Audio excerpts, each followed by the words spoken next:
Uses Apple products. Yep. How do you feel about Apple? Love Apple. Who here uses Microsoft products? Yeah. How do you feel about Microsoft? Now, I'm an Apple guy too. Let me just tell you something. There was a point not many years ago, remember, when Apple looked like it was gone. They were going to be software products, and at my companies, my teams are coming and going, there's nothing here, we can't run on Apple. So I insisted my creative team, who I interact with, all stay on Apple regardless, and the rest of the company went to Windows and all this stuff, right? And I was so frustrated. And now today, you see where they are. They create raving fan customers. And Microsoft's more effective, they make more money, but I don't know for how long. They had a long run.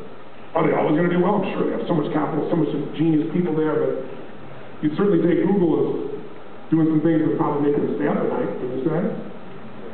Because the world's changing so much. Their business model is based on about 4 or 5 products, really. And those 4 or 5 products are now becoming things you just get online. It's an interesting game. So my point is, raving fans stay. I stayed, and many people stayed, when the product wasn't great because we had so many of our needs, we knew they'd find a way to do it again, which they did. How many follow what I'm talking about? Yep. So added value is the key. How do you increase the number of customers you get, but then also you got to increase the average transaction value. If you're going to grow your business, there's only so many new customers you can get.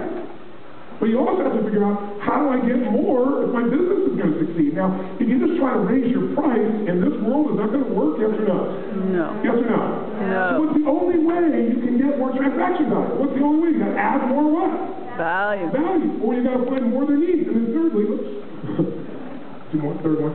Thirdly, you got to increase the frequency in which they purchase from you. Those are the only 3 ways to grow a business. That's simple. Get more customers, get them to buy more when they buy, and get them to buy more often.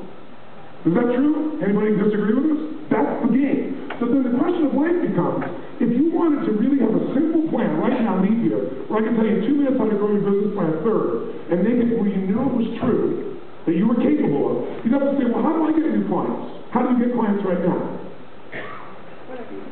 Twitter. If that's your only one, as great as Twitter is, you're in trouble. Am I right? Yep. Because a one-legged stool is going to fall over. What's the minimum number of ways you got to have to get clients to have any kind of stability? At least 3. You need a Parthenon. You need so many ways that if one doesn't work, another doesn't work, or goes down, breaks down, you're still solid as a rock. The reason so many people are in financial trouble is they have 1 or 2 ways and they're gone. And so they don't have stability. You need lots of ways. But underneath it all, what I want you to get is, there's a way to make this doable. And I'm going to show you this, and this is what Jay came up with, so this is courtesy of Jay. If you just get 10% more clients, I'll give you a real low-level simple example. Here's a little person starting a little tiny business, $200,000 business, and we find out this is their business. They have 1,000 customers. They spend $100 on average on sales of what they purchase. And they buy twice a year, little $200,000 business.